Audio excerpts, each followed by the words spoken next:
Começa a gravar, hein? It's time! Começou! Deixa eu vir para frente aqui. Eu modifico a paradinha para aparecer. Ai, meu Deus. Vida louca. Deixa eu ajeitar aqui que tá torto. Não, vai ficar uma coisa indecente. Parece que eu me arrumei correndo. Enfim. Deixa eu botar para compartilhar. Compartilhar aqui. Deixa eu ver, tá tudo certinho, tá.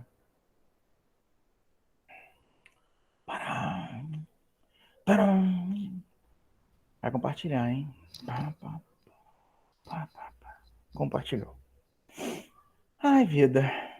Vamos lá, vou falar algumas coisinhas aqui. Na verdade, a gente ainda tem algumas coisas para serem vistas, tá?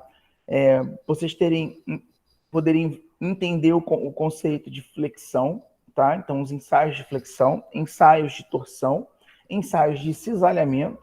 São esses 3 ensaios que ainda estão faltando, né? Para vocês entenderem a concepção, tudo. Até mesmo porque provavelmente vai ter questões discursivas na prova, onde vocês vão ter que detalhar um desses ensaios, tá ok? E a gente mete bronca. Além disso, hoje ainda já começa a primeira continha. Já vou ensinar para vocês o primeiro cálculo, que é o cálculo de tensão e deformação. Vamos ter alguns conhecimentos um pouco mais dinâmicos sobre a literatura e assim por diante. Então, antes de mais tudo, nós temos esse videozinho aqui. Não me zoem, tá? Porque eu cheguei já há alguns anos atrás, tipo, há 20 anos atrás, eu dava aula no telecurso, tá? Da Fundação Roberto Marinho, telecurso, que era eu tinha alfabetização, eu dava aula também para o ensino médio. O pessoal terminava o ensino médio. Era bem legal. Era telecurso, ó, já era uma aula uma parada já avançada, eu utilizava, tá? Meios de tal, e eu literalmente, era uma fita cassete, tá? Não era DVD não, era fita cassete. Era bem assustador. Enfim. Ai. Então, aqui no telecurso, ele vai falar sobre o ensaio de dobramento, ou também, o que é mais conhecido por nós, sobre ensaio de flexão e tudo que envolve o ensaio de flexão propriamente dito. Tá bom?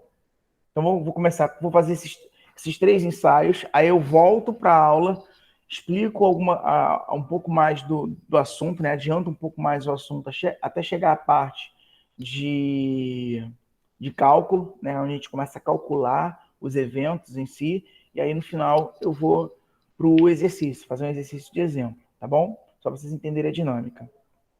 Vai começar agora uma teleaula de ensaio. Tá, tem as musiquinhas chatas. Espera aí. Ó. Edgar, você acha que esse suporte aguenta? Só para vocês entenderem o contexto aqui, porque nem todo mundo já ouviu falar em Telecurso 2000, tá? Ou, enfim.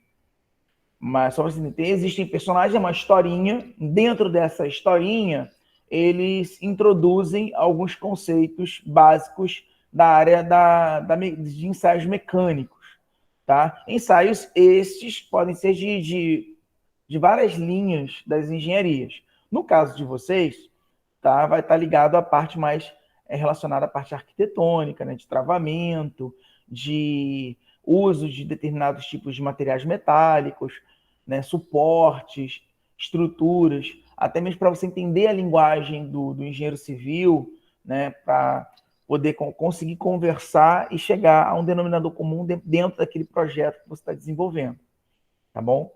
Então, aqui, por acaso, está falando sobre kart, está contando uma historinha aqui, mas vamos tentar transpor isso para uma versão mais na área da arquitetura, tá bom? O peso do nosso kart? Claro que sim, Neus. Ele foi feito para isso.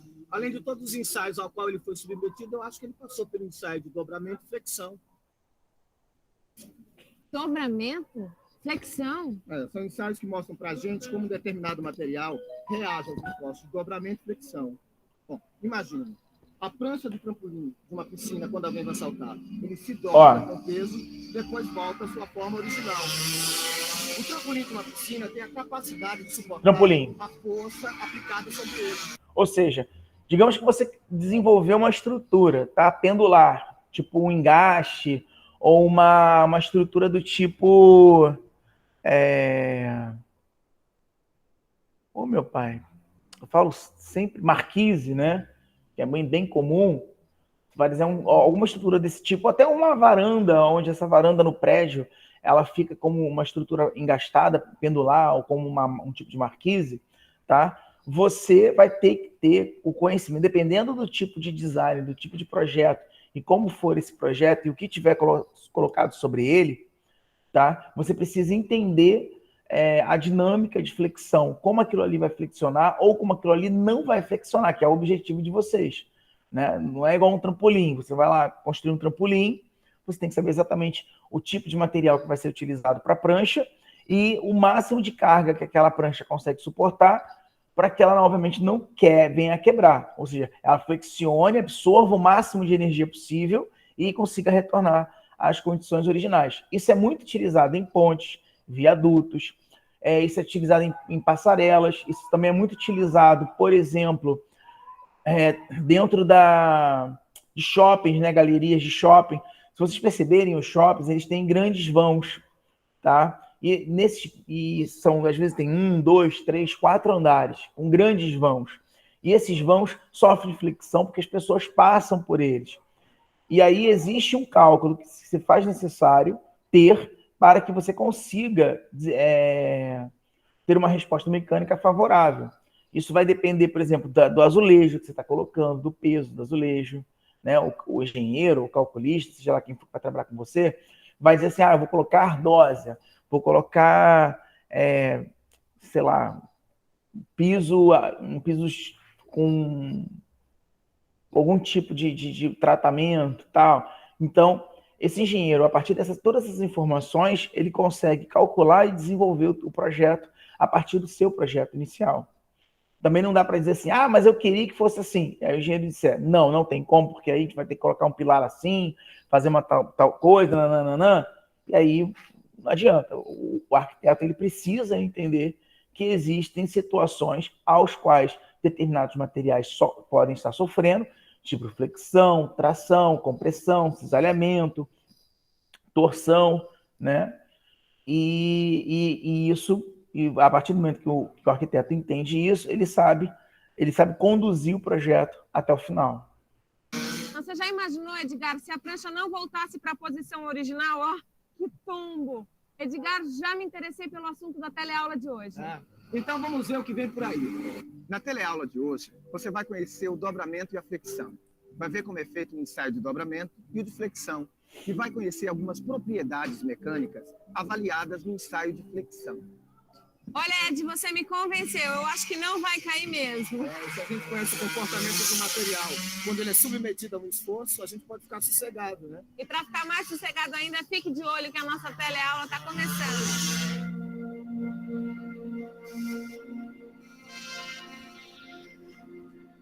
Bom dia, Silvano. Oi, Caio, tudo bem? Mais ou menos. Sabe que eu tava vindo pra cá, tomei um baita susto. O ônibus que eu tava parando em cima do viaduto, e eu senti que ele começou a balançar. Sabe o que eu achei que fosse cair? Ainda bem que balançou. Como assim ainda bem que balançou, Silva?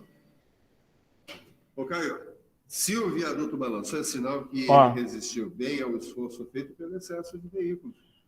Isso daí tá com cara de... Sacou? Se você constrói uma ponte, um viaduto, uma estrutura, que também são projetos arquitetônicos, tá? Vocês vão ver projetos arquitetônicos aí em vários lugares.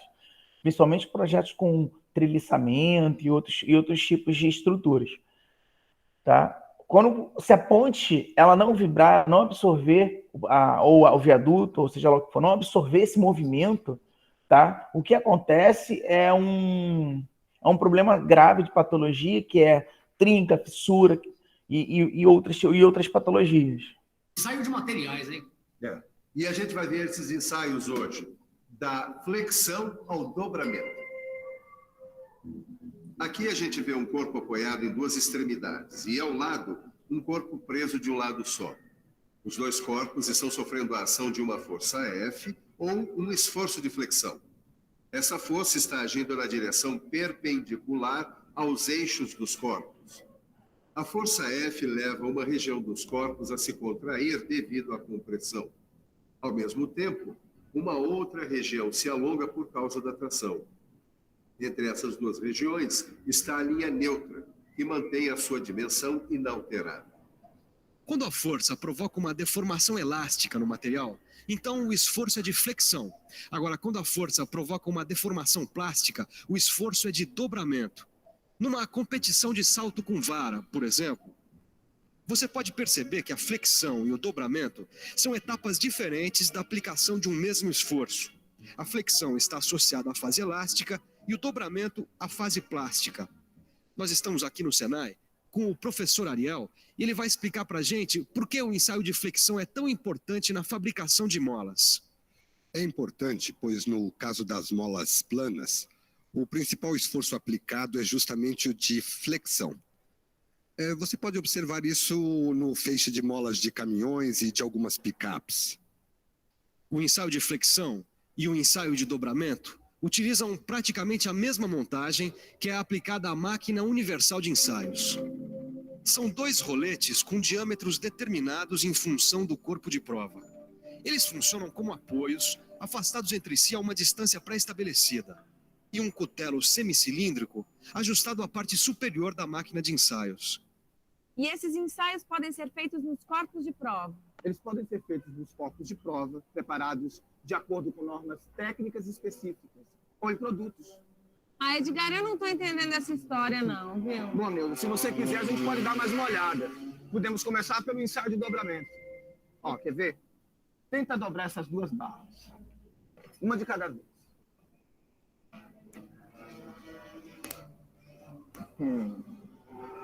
Quebrou. Agora tenta essa aqui.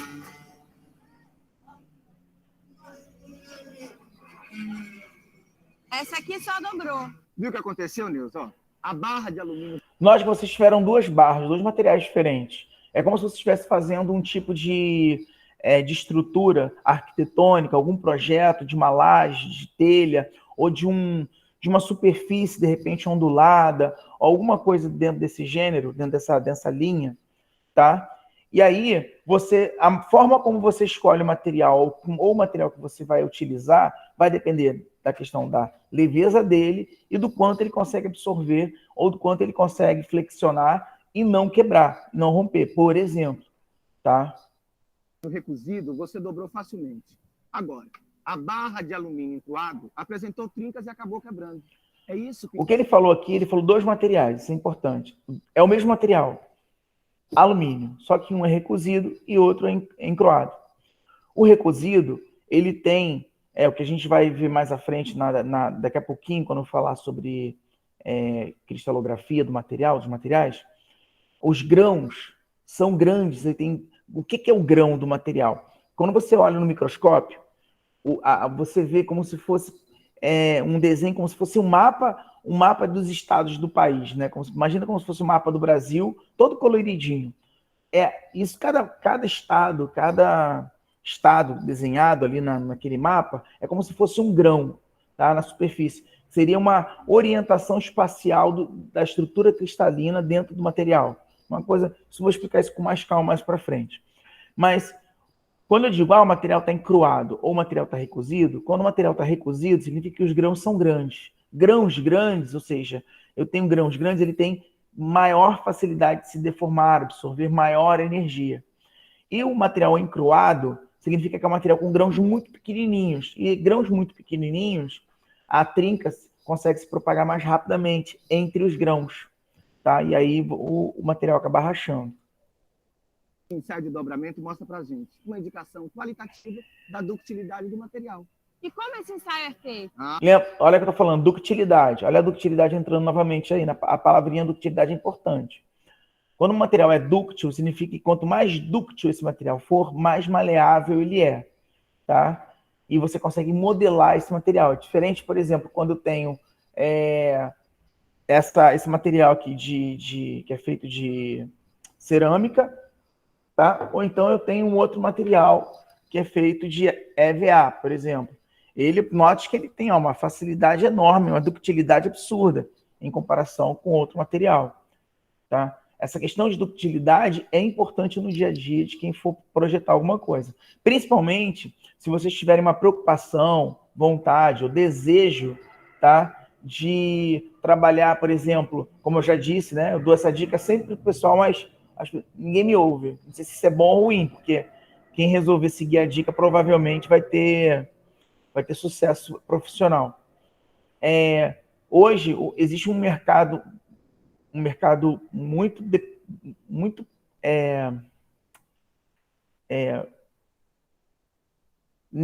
está necessitando, muito pobre de arquitetos, né, que desenvolvam projetos internos para aeronaves, por exemplo, jatos, aquele sofá, toda aquela estrutura interna, tudo que é projetado ali dentro é projetado por um arquiteto. Só que o cara acaba sendo contratado de outros países, porque no Brasil não tem arquitetos especializados, por exemplo, em produzir, por exemplo, os cabines para grandes transatlânticos, né? Para aqueles que tem, sabe, aquela coisa linda, com um pedestal, com um candelabro, que aí é feito com madeira, então feito com algum tipo de material, enfim. Não existe no Brasil a cultura de arquitetos para essa linha, que trabalhem nessa linha, tá? E isso exige muito esse conhecimento. Para trabalhar nessas linhas, náutica e aeronáutica, tá? Você necessita muito da necessidade do conhecimento dos materiais, principalmente metais e tipos de madeira, alguns tipos de madeira.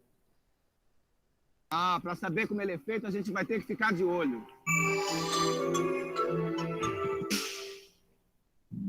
O ensaio de dobramento consiste em dobrar um corpo de prova de eixo retilíneo e seção circular, retangular ou quadrada, assentado em 2 apoios afastados a uma distância especificada. Lembra que eu falei? De acordo com a seção transversal, posso ter o mesmo material, mas de acordo com a seção transversal, se ele for circular, mais quadrado, ou em vigaí, ou então algum outro design, algum projeto, ele vai ter uma resposta mecânica diferente no dobramento ou na flexão. Por meio de um cutelo que aplica um esforço perpendicular ao eixo do corpo de prova até que seja atingido o ângulo desejado. O ângulo que determina a severidade do ensaio é de 90, 120 ou 180 graus. Depois de atingir o ângulo desejado, a zona tracionada é examinada. Ela não deve apresentar trincas, fissuras ou fendas. Agora é hora da gente ver os processos de dobramento. Existem 2 processos de dobramento.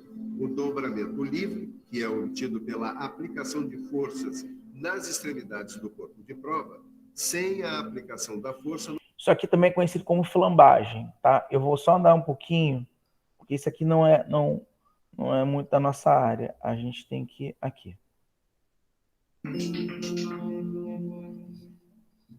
O ensaio de dobramento é feito em barras de aço usadas na construção civil, porque, além de apresentar resistência mecânica, elas devem suportar dobramentos severos durante sua utilização. O ensaio consiste em dobrar a barra até atingir um ângulo de 180 graus com um cutelo de dimensões especificadas. Na soldagem de materiais, o ensaio de dobramento também é muito utilizado. O ensaio é feito com corpos de prova soldados para qualificar soldadores e avaliar processos de soldagem mais adequados para uma determinada aplicação. Ô Silva, agora que a gente já viu o dobramento, que tal se a gente desse uma boa olhada no ensaio de flexão, hein? Ele é realizado em materiais frágeis e materiais resistentes, como ferro fundido, alguns aços, estruturas de concreto e outros materiais que sofrem um grande esforço de flexão. Imagina só, o esforço de flexão que tem que suportar uma ponte com aqueles carros. Isso aqui é uma que a gente chama de ponte estaiada, tá? Ponte estaiada é que ela tem essas estruturas lineares aqui, ó, tá? Saindo do mesmo ponto, formando triângulos de ângulos menores, cada vez menor. Quer dizer, nesse caso, ângulos cada vez menores ou cada vez maiores, nesse caso, dependendo de como você está aumentando ou diminuindo. Tá vendo? Passando em cima, caminhando. Esse desenho foi projetado por um arquiteto. Esse arquiteto, ele teve a preocupação de saber, por exemplo, com relação ao ensaio de flexão desse cabo, se ele cabia ou não, se ele era viável ou não. Ele jogou isso no programa, obviamente, junto com o engenheiro, com algum engenheiro ou um calculista, também pode ser um arquiteto, tá? E verificou se a carga distribuída ou a carga que passa por essa ponte aqui vai absorver energia ao ponto de não gerar, por exemplo, algum tipo de patologia e assim por diante. Não precisa tanto, cara. A estrutura e algumas peças de um kart também tem que aguentar um grande esforço de flexão. E como é que é feito esse ensaio? Ele é parecido com o ensaio de dobramento, Caio. Só que nele é usado um extensômetro na montagem do corpo de prova. O extensômetro é colocado no centro e embaixo do corpo de prova para fornecer a medida da deformação que chamamos de flecha. A flecha corresponde à posição de flexão máxima. Vamos falar agora das propriedades mecânicas avaliadas num ensaio de flexão. Bom, uma dessas propriedades é a tensão de flexão. Agora, para a gente entender como é que calcula a tensão de flexão, a gente precisa conhecer o momento fletor. Professor, será que dava para o senhor explicar para a gente o que é o momento fletor? Claro que eu posso. Imagine uma barra apoiada em 2 pontos. Se o esforço estiver próximo a um dos apoios, a flexão da barra será pequena. Mas se o esforço for feito no ponto central da barra, a flexão será máxima. Deu para perceber que a flexão da barra não depende só da força. Ela depende também da distância entre o ponto onde a força é aplicada e o ponto de apoio. A fórmula matemática para calcular o momento... Não precisamos dessa fórmula matemática. Deixa eu só dar um pouquinho para a ideia é entender o conceito, tá? Aqui, ó. Pois não. Observe bem. Se a gente aplica uma força sobre a tira deitada, podemos constatar que com um pequeno esforço ocorre uma grande flexão. Mas se eu simplesmente virar a tira, mesmo que você aplique toda a sua força, a flexão será praticamente nula. Vocês perceberam? Então, a dimensão, o dimensionamento do objeto, às vezes você quer um objeto que é muito flexível, tá? Mas aí quando você pega esse objeto e dá utiliza o que a gente chama de momento de inércia, né? Ou seja, a gente utiliza uma outra superfície para aplicar. Você note que essa superfície aqui, essa área transversal que a gente está trabalhando nessa régua, ela vai gerar, vai precisar um esforço absurdo para poder para conseguir gerar a flexão ou o momento fletor. Então, quando você vai desenhar um projeto, você pode se dar o luxo de colocar por exemplo, uma tábua de 30, né, a famosa tábua de 30 que o pessoal usa para poder fazer e preencher com concreto e tal, para fazer cinta e coluna. A tábua de 30, e se a tábua de 30 ela estiver deitada, você não vai conseguir ter uma ação viável. Mas se você pegar ela e virar, né, no sentido longitudinal dela, né, ou seja, a tábua está assim e virar ela assim, você já consegue sustentação. Por exemplo, você consegue utilizar essa tábua para separação de ambiente, tá? Dependendo se for por exemplo, como é que fala o nome? Quando a pessoa vai... poxa, esse é o nome que dá. Geralmente tem em fazenda, as pessoas ficam em chalés. Um chalé, por exemplo, e aí o cara utiliza recursos que vão facilitar o processo, deixar o ambiente leve, e ao mesmo tempo ele pode utilizar a madeira, brincar com a madeira dentro da estrutura. A madeira não é simplesmente colocada avulso para poder construir, por exemplo, um chalé de madeira, tá? Numa montanha ou em algum lugar. Ele tem um porquê. Cada peça que é colocada ali tem um porquê e tem um deslumbre do efeito que o dobramento ou a flexão vai ocorrer nele. Esta propriedade que controla a deformação de acordo com a forma do produto se chama momento de inércia. Para cada formato, existirá um momento de inércia diferente. Caio, eu vou te mostrar algumas fórmulas, mas não precisa se preocupar em decorar, elas estão lá no seu livro. Para descobrir o momento de inércia de corpos de seção circular, a gente usa esta fórmula. E esta fórmula aqui para o momento de inércia de seção retangular.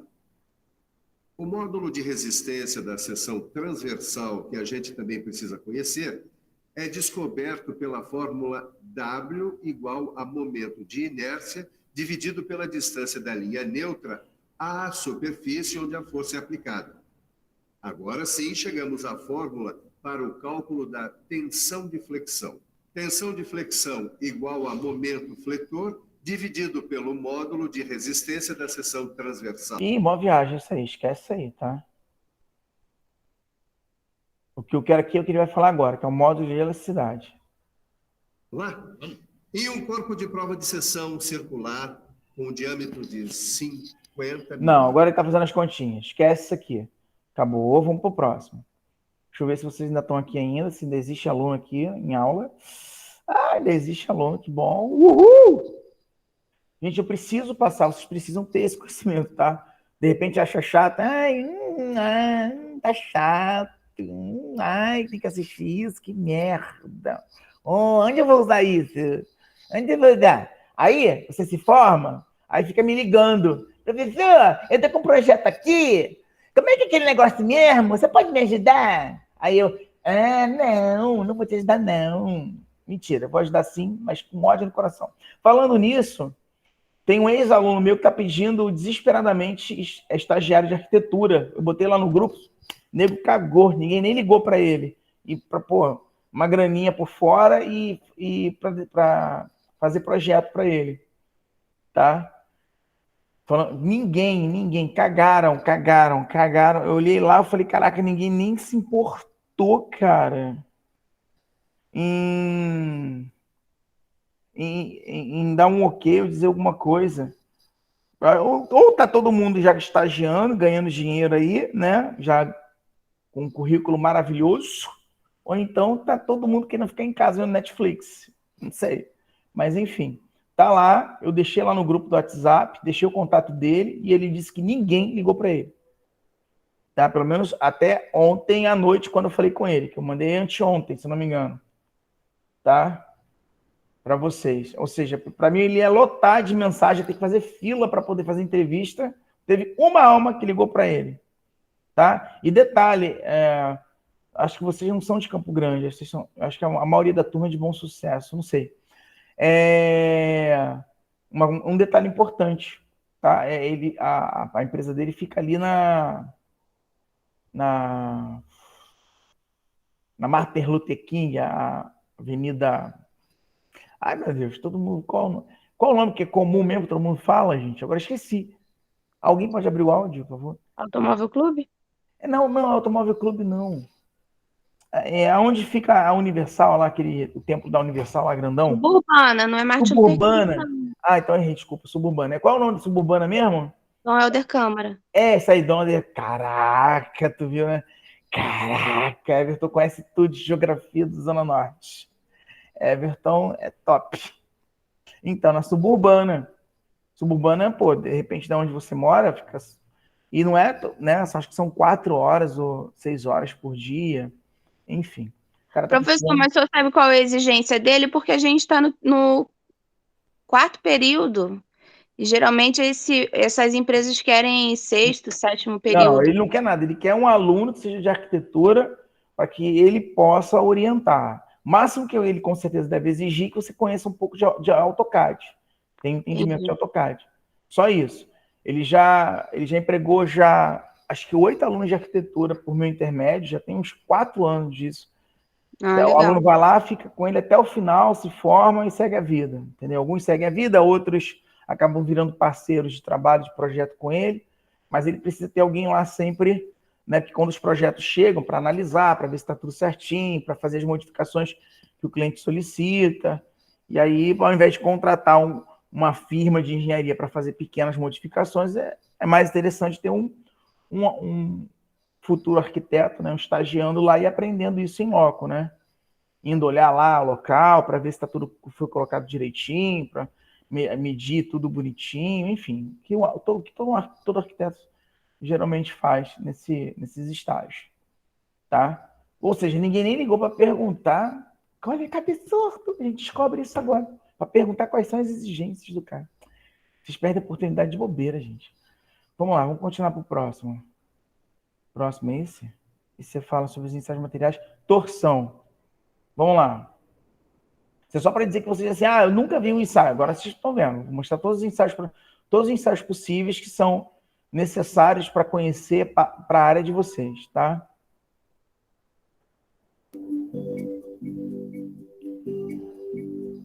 Esse ensaio de torção. Como acontece o ensaio de torção? Qual a finalidade dele? Qual a utilização? Você já reparou como muitas vezes no nosso dia a dia a gente precisa usar o esforço de... Isso é carro do ano, tá? A gente está falando de 1995. 1995, tá? Isso é carro do ano. Torção. Bom, o esforço de torção é um esforço mecânico aplicado no sentido de rotação. Do jeito que o nosso amigo está fazendo aqui, ó.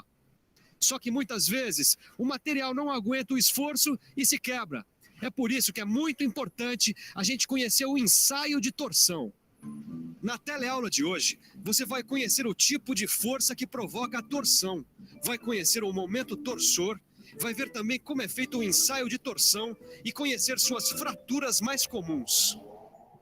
O ensaio de torção é simples de ser realizado.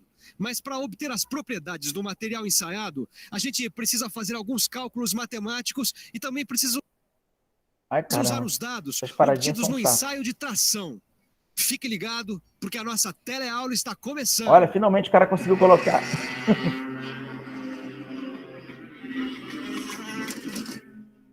E aí, Edgar? Sumiu o barulho da coroa? Não, Nilton. Ainda tem uma vibração, mas eu acho que não é na coroa, não, viu? Eu acho que é no eixo traseiro. Opa, então a gente vai ter que dar uma olhada nele, né? Vamos ter que revisar. Escuta, você sabe que tipo de ensaio é feito no eixo? Sei sim, é um ensaio de torção. Mas eu acho que antes a gente vai ter que saber o que é rotação e torção, viu? Para entender melhor a torção, imagine um corpo cilíndrico preso por uma de suas extremidades. Se ele passa a sofrer uma ação de uma força no sentido de rotação aplicado na extremidade solta do corpo, ele vai girar no sentido da força.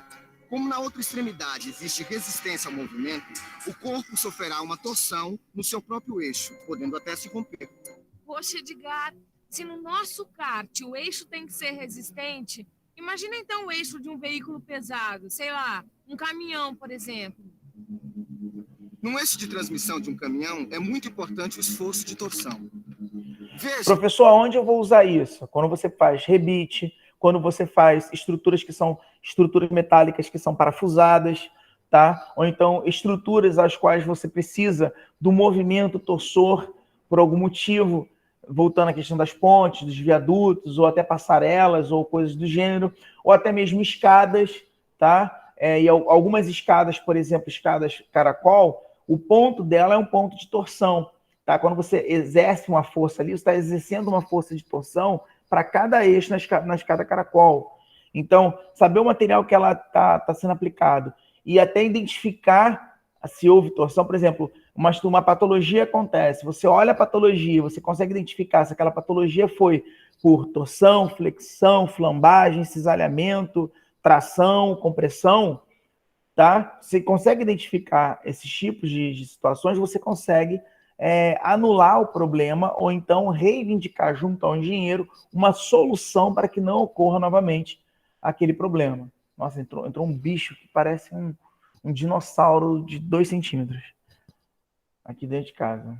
Que uma ponta do eixo está ligada à roda através do diferencial traseiro. A outra ponta está ligada ao motor por intermédio da caixa de câmbio. O motor transmite uma força de rotação de uma extremidade à outra. As rodas oferecem resistência ao movimento, mas a força do motor é maior que a força de resistência da roda. Por isso, o eixo tende a girar e a movimentar a roda. Olha aqui, Caio. Esse esforço de torção provoca uma deformação no eixo, entendeu? Ah, já entendi. Já vi que a gente vai ter que ficar por dentro do que acontece no momento da deformação.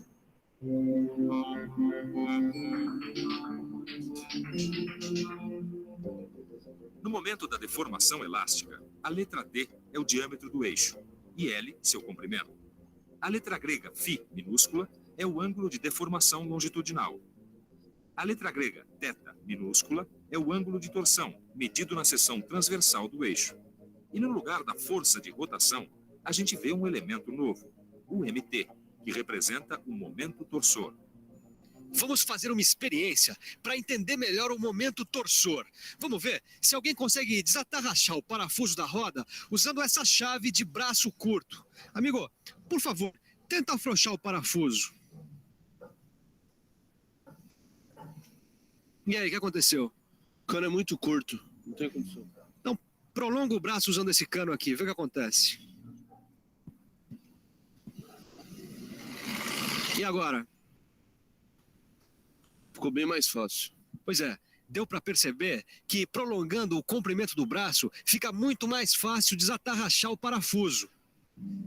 O momento de uma força é justamente isso. Ele não depende só da força aplicada, mas também da distância do ponto de aplicação.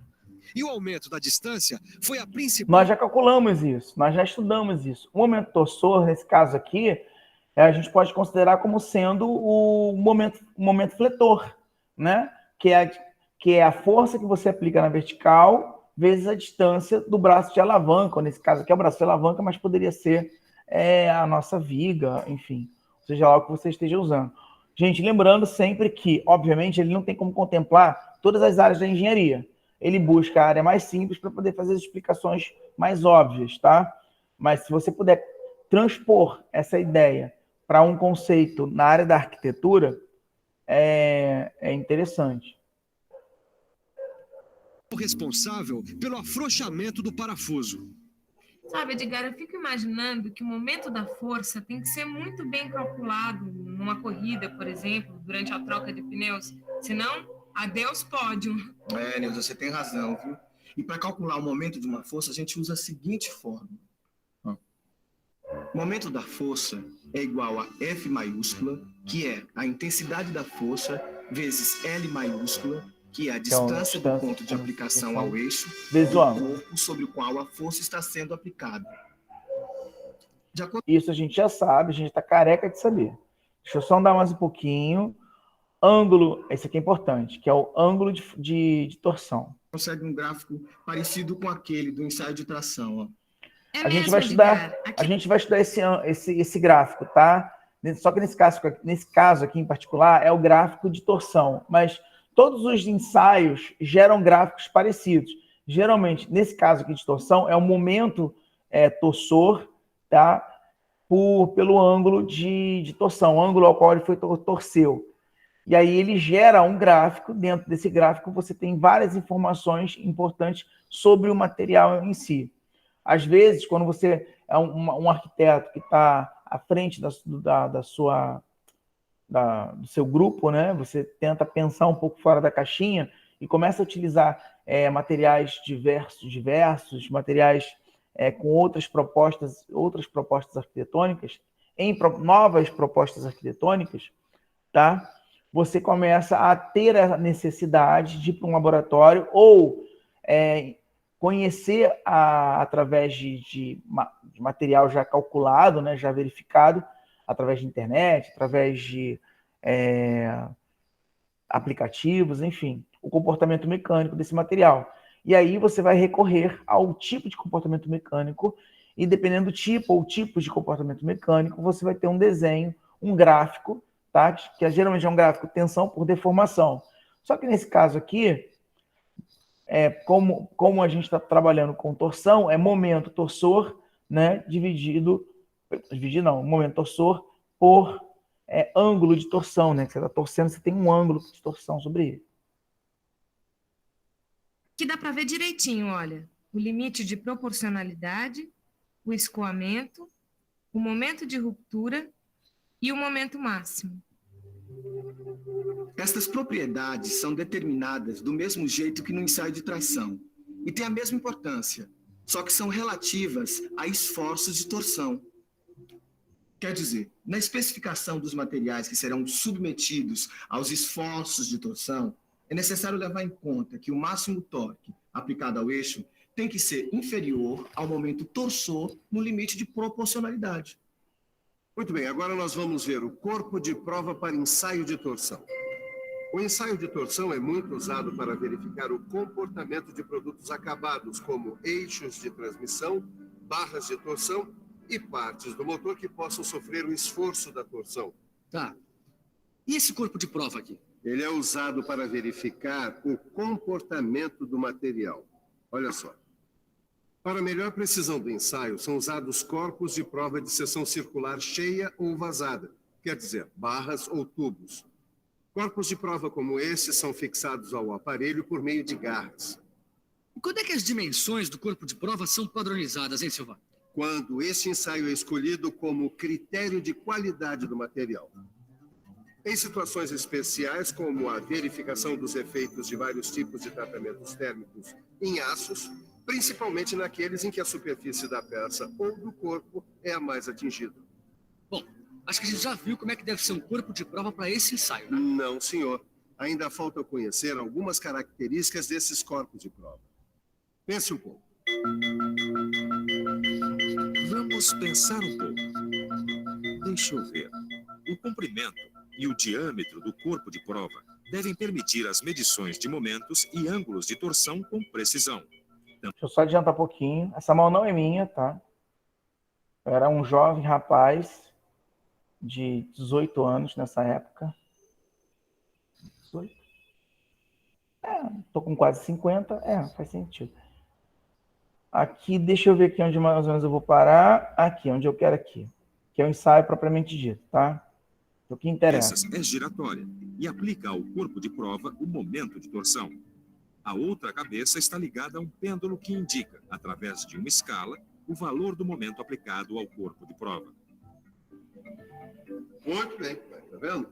Ah, tá aí, Silva. Gostei desse ensaio. Então agora, Caio, eu vou te apresentar algumas fraturas típicas do ensaio de torção. Ó, isso.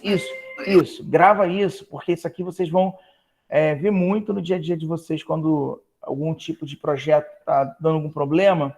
Através dessas superfícies, vocês conseguem identificar que tipo de ação está sendo, o material está sendo sujeitado. Eu achei que o corpo de prova quebrasse sempre do mesmo jeito. Não. O aspecto Ó, da viu? fratura depende do material do corpo de prova.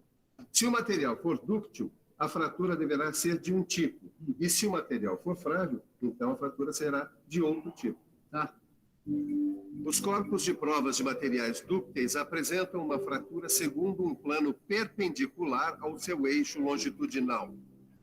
Esse é um material frágil e a fratura se dá segundo uma superfície não plana, mas que corta o eixo longitudinal segundo...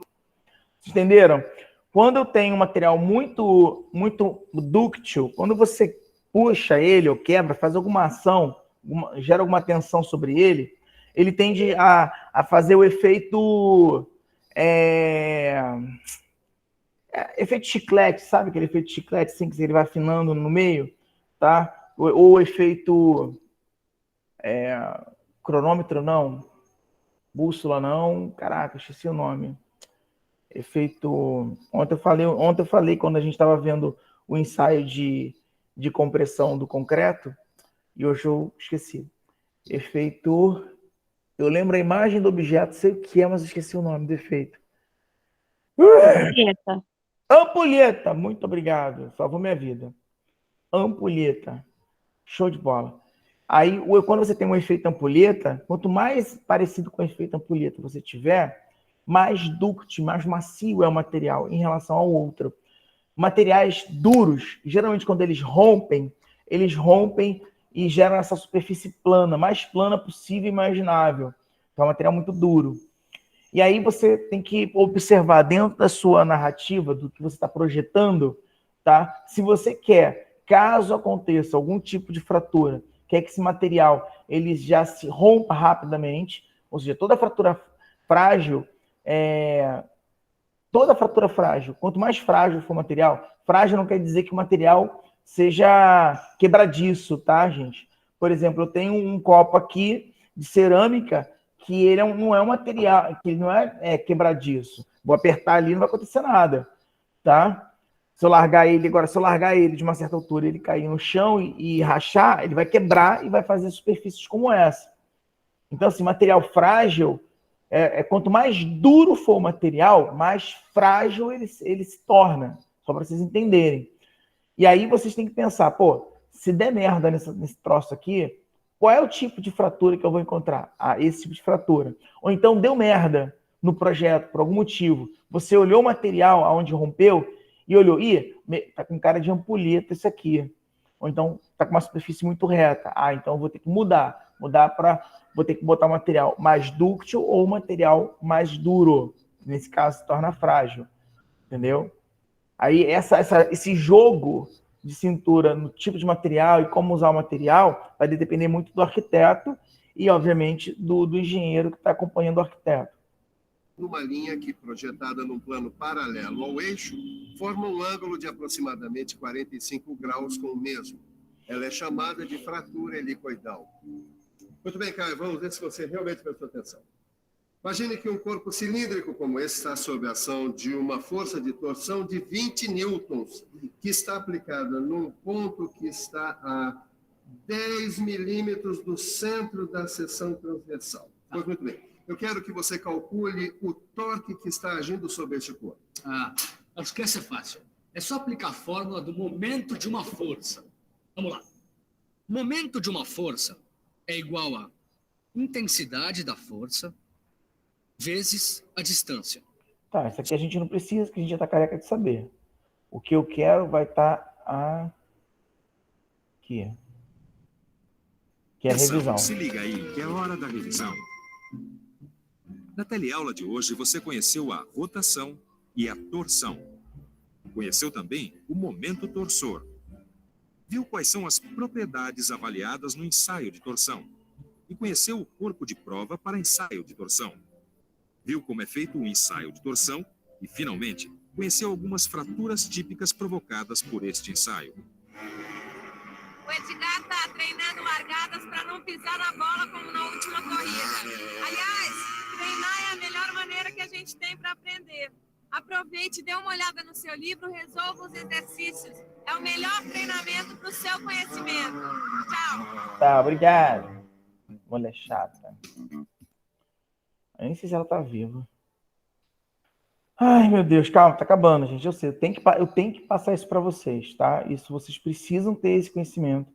Um arquiteto que termina a arquitetura e não sabe ou nunca entendeu o conceito básico desses ensaios, tá? Provavelmente não vai ser um bom profissional. Vamos lá, agora é o ensaio de cisalhamento. Já tá acabando. Edgar, fazendo um cisalhamento? Que é isso, Nilza? Tá louca? Ensaio de materiais, meu caro. Quando você corta alguma coisa com uma tesoura ou uma guilhotina, você está praticando o cisalhamento. Cisalhamento, é? Bom, dessa eu não sabia, hein? E me diz uma coisa. Por exemplo, um metal, será que ele pode passar por um processo de cisalhamento? Claro que pode. Aliás, para continuar esse assunto, vamos ver o que vai rolar na nossa teleaula de hoje? Na teleaula de hoje, você vai conhecer a força que produz o cisalhamento. Vai ver como é feito o ensaio de cisalhamento e aprender a calcular a sua tensão. E vai ver como funciona o cisalhamento na prática. Eu acho bom a nossa teleaula começar logo, porque eu tô louco para ver como é que uma peça de metal dessa pode ser cortada com uma tesoura assim, ó. Aí é que são elas, Ed. Uma tesoura assim não pode cortar uma peça de metal. Por que dessa Porque paradinha todo material estranha, apresenta né? uma certa resistência ao cisalhamento. O que a gente precisa saber é até que ponto vai essa resistência. Então é bom você ficar de olho, porque a nossa teleaula está começando, hein?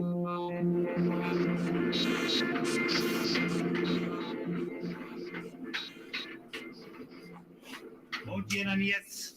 Bom dia, Ribeiro. Que bons ventos o trazem. Olha, eu preciso de uns parafusos como este aqui, que segura a estrutura da cobertura da minha fábrica. Aí eu pensei, ninguém faz isso melhor que a Ananias. Pois então veio para o lugar certo, hein? Pois é, mas olha, tem que ser bem resistente. Imagina para segurar aquele peso todo. Fica frio, Ribeiro, porque as dimensões de um parafuso como esse, com certeza foram determinadas a partir do resultado de um ensaio de cisalhamento. Tesouras, prensas de corte ou dispositivos especiais aplicam nos metais esforços que resultam em forças cortantes. Durante o corte, as partes se movimentam paralelamente por escorregamento. Só para vocês entenderem. Então, por exemplo, você está fazendo uma estrutura, projetando uma estrutura onde, de repente, uma barra vai passar de um lado para outro, ou até uma barra tá engastada e você quer fazer com que uma outra estrutura fique sobre ela, você tem que pensar aqui, será que vai cisalhar? Será que vai ocorrer algum tipo de deformação cisalhante? Como eu posso conter essa deformação cisalhante? Se vocês perceberem, algumas estruturas que passam por isso, elas têm aqui ó, um triângulozinho, geralmente eles colocam uma barra, triangular aqui embaixo, que a gente chama de treliça, tá? Para sustentar exatamente, inibir o processo de cisalhamento na estrutura. Né? Vocês já devem ter visto isso em marquises, né? Em ponto de ônibus, ou até em algumas estruturas aí de edifícios. Tá? Exatamente porque quando eu tenho uma força que pode gerar esse tipo de cisalhamento, eu coloco uma estrutura aqui angular, com um certo ângulo, que vai contrapor em energia o cisalhamento que está sendo colocado sobre ele. Então é por isso que algumas estruturas pendulares, engastadas ou não, possuem essa estrutura triangular colocada abaixo dela. Tá? Às vezes nem é baixo, às vezes é em cima também. Como eu já vi algumas vezes, a gente chama de estaiado, né? Um cabo de aço que vai até um determinado ponto aqui, que a gente está estaiando a estrutura exatamente para poder inibir um dos processos de tensão, que nesse caso aqui é o cisalhamento. Uma sobre a outra e se separam. Oi? Alguém perguntar alguma coisa? Sim, mal comparando, aquelas... É coisa de prateleira que tem que ela é em L, mas tem uma... Que tem um caixonete, não é caixonete, quase que eu acertei a palavra, não é caixonete, é um de triângulozinho, né? Que a cantoneira, que ela tem... Que ela tem é o mesmo... É exatamente isso. É exatamente isso. Por mais simples que possa ser, quando você compra uma cantoneira, você bota ali, você está achando assim, tô botando para ele não envergar para baixo, mas na verdade é para ele não cisalhar, para aquele parafuso que você está colocando a estrutura, ela não sofra, o parafuso não sofra cisalhamento. Eu imaginei que fosse para não envergar mesmo. Não é para não envergar. Na verdade, ela enverga pelo processo de flexão, mas a cantoneira, tanto tem algumas que não tem esse triângulozinho embaixo na cantoneira. Ele é só um L puro, exatamente porque para um determinado tipo de estrutura, para um determinado tipo de aplicação. Já outras que tem essa basezinha com triângulo embaixo, uma barrinha embaixo, é exatamente para proteger do parafuso, né? Do que você chumbou na parede. Porque às vezes o que acontece? Dependendo do tipo de parede, tipo drywall. Drywall, você não pode usar aquela que não tem o cantinho, que não tem a barrinha, tá? De drywall. Por quê? Porque aí o drywall vai sofrer o cisalhamento, porque o drywall é macio, é gesso, tá? E vai cisalhar com o peso. E você não quer isso, aí você bota com cantoneirazinha. Já estruturas de concreto, paredes com embolso ou de concreto, dependendo do modular, como seja, você já pode se dar ao luxo de usar aquela cantoneira sem a barrinha, porque aí você pode... note que ela, na verdade, ela tem um desenho, tá? O desenho dela, ela afina em cima, e aí quando ela chega na parede, ela fica maior, e depois ela vai afinando embaixo, quando ela vai descendo, faz essa parte do quadrado, né, do triângulo, né, que vem até a parede e desce. Note que ela tem um desenho, exatamente esse desenho é para compensar o ensaio de flexão. Já a linear, que está preocupado com a questão do cisalhamento, ela é um triângulo, ela é lisa, ela é linear, ela é totalmente linear e tem a barra. Note isso. No dia a dia, quando você for numa Leroy, ou então você olhar em casa, você perceba que o design do projeto é proposital. É para poder evitar a flexão, porque ele está bem embutido na parede, e a própria parede não vai sofrer o cisalhamento com o peso, e o outro já precisa colocar essa barrinha exatamente para compensar o processo de cisalhamento que pode ocorrer por causa da parede, que de repente é uma parede não é fraca, é uma parede que não é estrutural. Por exemplo, uma parede de drywall, por exemplo. Então, vamos Quer lá. dizer, então, que o material de um parafuso como este tem resistência ao cisalhamento? Tem. E saber até onde vai essa resistência é muito importante, porque a força cortante é o principal esforço a que ele vai ser submetido. Além dos parafusos, quais são os outros produtos que têm que ter resistência ao cisalhamento, hein? Na indústria da estampagem, Caio, é muito importante saber até onde vai a resistência ao cisalhamento. Para falar um pouco melhor sobre o assunto, vamos ver a força que produz o cisalhamento. Para entender melhor a força que produz o cisalhamento, o melhor mesmo é ficar por dentro.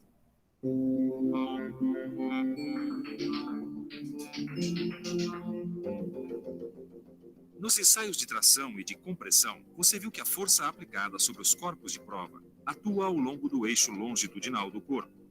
Já no cisalhamento, a força é aplicada ao corpo na direção perpendicular ao seu eixo longitudinal.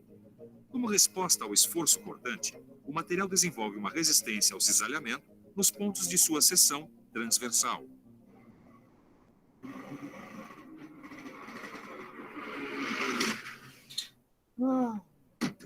Neuza, eu acho que o volante está meio solto, viu? Edgar, o parafuso que prende o volante no eixo de direção está quebrado.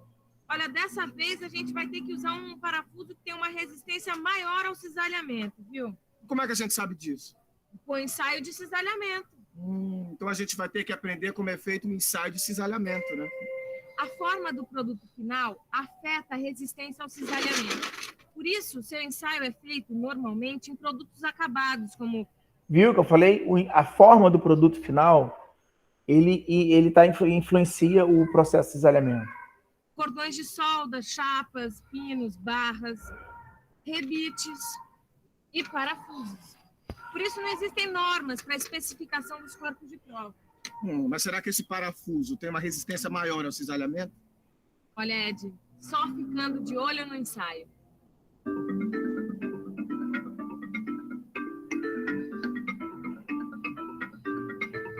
O ensaio de cisalhamento é feito com uma máquina universal de ensaios e, dependendo do produto a ser ensaiado, são adaptados alguns dispositivos.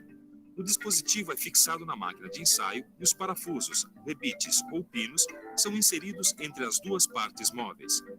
Ao se aplicar uma tensão de tração ou compressão no dispositivo, será transmitida uma força cortante à seção transversal do produto ensaiado. No decorrer do ensaio, a força será elevada até que ocorra a ruptura do corpo. Você perceber que está fora, ó. Pum. Se o ensaio for de solda, são usados corpos de prova parecidos com os usados em ensaios de pinos. Só que no lugar dos pinos, são usadas junções soldadas. Sim, mas como é que o pessoal faz para fazer um ensaio de cisalhamento numa barra? Você sabe que eu estou te perguntando isso porque o meu filho adora andar de kart e eu sempre fico com o pé atrás por causa do sistema de direção. Eu tenho a impressão de que os pinos da articulação não vão aguentar o esforço. Então vamos dar uma olhada nesse desenho aqui para ver como é feito o ensaio de barras. Para ensaiar barras presas ao longo do seu comprimento e com uma extremidade livre, é usado um dispositivo para ensaio de barras. O dispositivo tem uma lâmina móvel e uma lâmina fixa. Se for um Grava isso, porque isso eu costumo pedir em prova, tá? Para fazer esse desenho. Tá?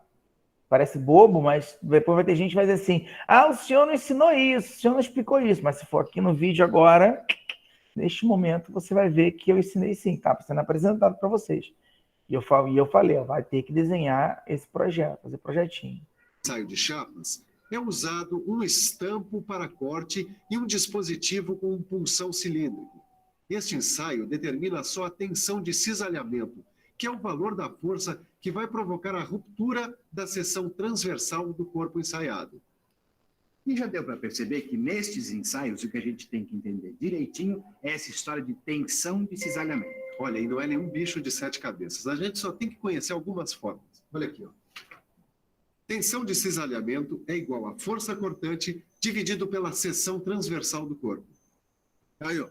Essa é uma força que a gente... É uma fórmula que a gente realmente vai aprender, tá? Que tensão é igual a força dividido por área, tá? É uma das 3 fórmulas que nós vamos aprender para aplicação. Eu vou deixar ele explicando, mas a gente vai ver isso em um vídeo no passo a passo, depois da minha explicação no PowerPoint. Só uma olhada aqui nesse desenho. Aqui a gente vê um rebite de 20 milímetros de diâmetro que será usado... Sim, sim, sim. Com certeza. Com certeza. Às vezes eu coloco, às vezes não. Então não vou dar certeza, não. Eu provavelmente, tá? Eu devo dar um exercício em prova com rebite, tá? Só para vocês terem noção sobre isso. Então vocês podem voltar aqui, tá? E entender o passo a passo desse cálculo, que é igual aos cálculos de vários outros exercícios que nós veremos nas próximas aulas. Para unir duas chapas de aço. Só que ele tem que suportar um esforço cortante de 29 mil newtons. Preste atenção na indicação das forças que atuam sobre a seção transversal do rebite. Caio, como é que você acha que a gente faz para descobrir a tensão do cisalhamento sobre a seção transversal do rebite? Bom, a primeira coisa a fazer é pensar um pouco, né? Vamos pensar um pouco. Deixa eu ver.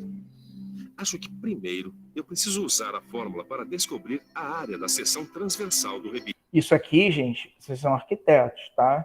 Vocês precisam entender que para você calcular a área de uma seção transversal de uma área, o rebite é circular, tá? A área de uma estrutura circular é π diâmetro ao quadrado sobre 4 ou πr ao quadrado sobre 2, tá? πr ao quadrado sobre 2 ou πd ao quadrado sobre 4, tá? Isso aí é a área para calcular a seção transversal de um círculo, tá? Uma estrutura circular, de um plano circular, tá? Então, essa é a fórmula. Isso aí vocês precisam saber por motivos óbvios, tá? Fazendo as substituições, eu vou descobrir que a área é de 314 milímetros quadrados. Por quê? Π é 3,14, o diâmetro foi dado, aí pegou, substituiu o diâmetro, o valor do diâmetro, aqui, deixa eu botar aqui, o valor do diâmetro ao quadrado. Usar a fórmula para descobrir a área da... Ele pegou o diâmetro que foi dado no problema, elevou ao quadrado e dividiu por 4 e multiplicou por π. Tá? O resultado multiplicou por π, ou, enfim, mantendo a ordem aí. E aí, no final, ele acha esse valor aqui de... Volta um pouquinho, Everton. Um pouquinho.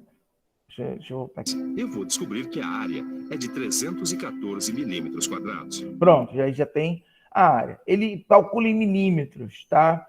Eu costumo trabalhar com metros, mas, a princípio, vamos entender como milímetros, que vai ter uma aula onde eu vou fazer essas alterações, essas mudanças, e a gente vai aprender com mais calma. Então, não vamos pular etapas, não.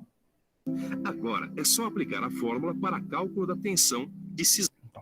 Tensão, que aqui, no caso, ele bota tensão de cisalhamento, mas é tensão como um todo, ela geralmente é a força que você aplica dividido pela área da seção transversal que está sofrendo, tá, a aplicação dessa força.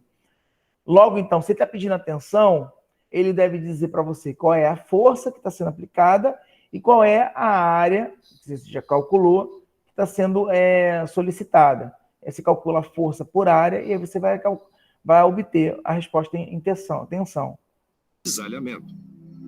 Fazendo as substituições, eu vou descobrir que a tensão de cisalhamento é de 92,4 megapascal.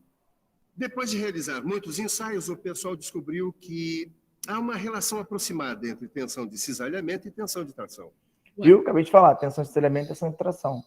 Que a gente vai aprender hoje ainda. Como assim? É o seguinte, a tensão de cisalhamento, que é representada pelas letras T e C maiúsculas, representa 75% da tensão de tração, que é representada pela letra T. Isso é uma regra. Em linguagem matemática, isso quer dizer que TC é igual a 0,75 de T. Então é por isso que, se não for possível usar os dispositivos para a realização do ensaio de tensão de cisalhamento, a gente pode usar os dados do ensaio de tração.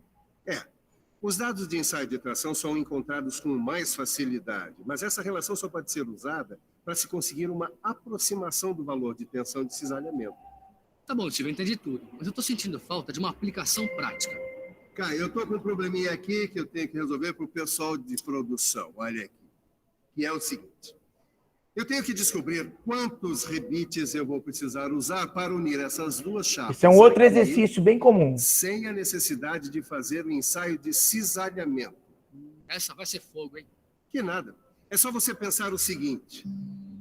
A gente tem que unir as chapas dessa maneira. Sabemos que a tensão de cisalhamento é igual à força cortante dividida pela área do corpo. Vamos chamar o número de rebites necessários de N minúscula.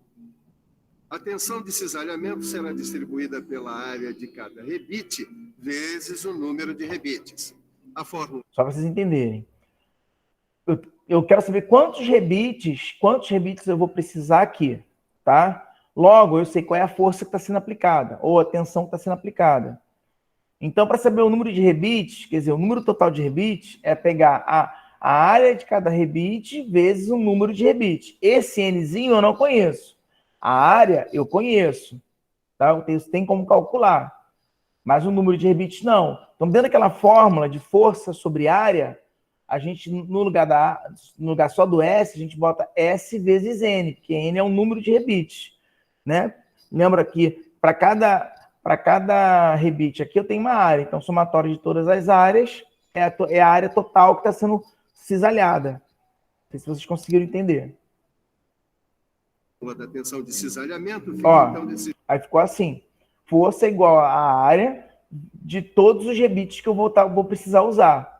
E aí, se eu souber, por exemplo, a tensão de cisalhamento e a força, ou os três, né? A força, a tensão de cisalhamento e a área, eu consigo descobrir o valor do N, tá? Do número de rebites. Caso eu tenha esses três, já tenha obtido esses três, tá? É só pegar esse N aqui, jogo para cá, ó. Ele não está dividindo embaixo, aqui embaixo do F, ele não está dividindo embaixo do F, ele vem para cá multiplicando. E esse TC aqui desce. Se a gente isolar o N minúsculo, que é o... Viu, ó, que eu falei, ó. O N que estava aqui foi para cá, a tensão cisaliante desceu vezes S, né? E aí, ó, F dividido por tensão cisaliante vezes S. Substituo cada valor desse aqui e vou encontrar o número de rebites. O valor que nos interessa descobrir, ficaremos com essa fórmula. A gente sabe que as chapas... Vamos lá. Aí, isso aqui é um exemplo de problema de prova. Aí eu digo assim, olha, a força que está sendo aplicada lá, cisalhante, é 2.000 newtons. Tá? Então, você sabe que essa é a força que está sendo aplicada. Uma força cortante de 20.000 newtons. 20, né? Falei 2. Sabe também que o diâmetro de cada rebite é 4 milímetros. Ó, o diâmetro, que é representado por isso aqui, ó, acredito que todos já conhecem esse símbolo, né? É igual a 4 milímetros. E a tensão de tração que cada rebite pode suportar é de 650 megapascais. Só que aqui, ó, olha a pegadinha. Ele deu tensão de tração e não de cisalhamento. Então, para você achar a tensão de cisalhamento, você vai ter que pegar esse número aqui e multiplicar por 0,75. Tá? É a pegadinha. Isso, geralmente, quando eu boto na prova, é um erro atrás de outro. Aí depois o povo reclama, briga, fala, tava lá no vídeo, ninguém assiste vídeo. Eu acho que eu já tenho todos os dados para saber quantos rebites vão ser necessários. Só falta o valor da tensão de cisalhamento, que você sabe equivale a 75% da tensão de tração, que você já conhece. Então vamos lá, né? Bom, se a tensão de cisalhamento é igual a 0,75 centésimos de T, então eu multiplico 0,75 por 650, que é a tensão de tração. Fazendo as contas na calculadora, eu descubro que a tensão de cisalhamento é 487,5 megapascal. Se a gente já tem o diâmetro de cada rebite, podemos calcular a área de sua seção transversal com essa fórmula, que a gente já conhece. Fazendo as substituições dos valores conhecidos e usando uma calculadora, a gente vai descobrir que a área é de 12,56 milímetros quadrados. Agora, a gente aplica os valores na fórmula para descobrir o número de rebites. Usando a 20.000, a tensão de cisalhamento agora ajustada e a área. Aí quando ele fizer esse cálculo todo aqui, ó, ele vai saber o número de... calculadora, a gente vai ver que N minúsculo é igual a 3,266 rebites. Pergunta para arquiteto. Isso cai em concurso pra caramba e vocês dão mole. Quantos rebites eu vou precisar usar quando eu encontro essa resposta? E é a pergunta que geralmente o pessoal erra nas múltiplas escolhas que eu coloco. E aí, ninguém tem coragem de responder? Quantos rebites serão necessários, então, para aquelas duas placas? Eu colocaria 4. Alguém pensa diferente? Alguém sugere uma outra? Ou todo mundo concorda com 4? Todo mundo concorda com 4? Exatamente. São 4 rebites. Passo 3, se desse 3,001, 4 rebites. Tá? Você não pode colocar um valor inferior ao número inteiro colocado aqui. Tá? Ele tem uma vírgula alguma coisa até a terceira casa decimal, como padrão, tá? Centesimal, né? Você tem que colocar um número acima, tá? Isso é uma regra geral. Senão você deixa a estrutura instável. Fala. A lógica aí é porque eu tenho que colocar alguma coisa que seja que tenha mais chance de não sofrer o cisalhamento. Não sofrer cisalhamento, exatamente. Perfeito. Entendi. É isso aí. Quer ver? Vamos lá só como é que ele fala. E, Silva, não vai dar para unir as duas chapas usando 3,266 rebites, né? Arredondo para cima ou para baixo, hein? O valor encontrado, Caio, é o mínimo necessário, então arredonda para cima. Bom, precisa então, obviamente, de 4 rebites, né? Pode deixar que eu vou comunicar ao pessoal da produção. Todas as fórmulas que você viu nessa teleaula vão ficar mais firmes depois que você fizer os exercícios que estão aí no seu livro de estudos. Certo? Agora fique de olho na revisão. E atenção, se Olha a liga aí, revisão, é hora rapidinho. da revisão. Na teleaula de hoje, você conheceu a força que produz o cisalhamento. Viu que o ensaio de cisalhamento é feito na máquina universal de ensaios. Viu que, dependendo do material, o ensaio precisa ser feito com dispositivos especiais. Conheceu a tensão de cisalhamento. E, finalmente, viu que é possível resolver um problema prático de cisalhamento sem recorrer ao ensaio. Pronto, agora tá firme. Viu como é importante conhecer a resistência que certos materiais têm ao cisalhamento? Se a gente não ficar esperto, pode se estourar numa curva dessas por aí. E se você não quer derrapar numa curva, pegue o seu livro de estudo e resolva os exercícios. Na próxima teleaula tem mais ensaio de materiais. Até lá.